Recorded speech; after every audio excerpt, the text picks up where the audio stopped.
So why aren't people buying classic cars anymore? You get nice colors, sleek body lines, and V8s under the hood.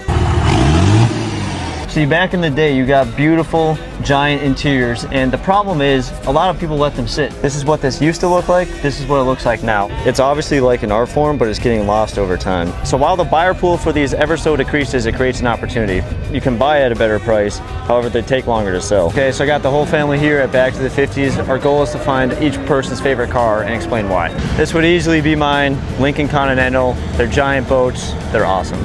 My pick of the show, A, because it's from Iowa like me, B, because it's got a cool story.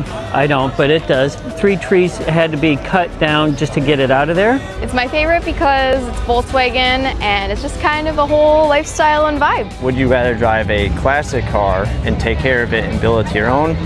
Or would you rather spend the same amount of money on a modern car with electronics, air conditioning, etc.?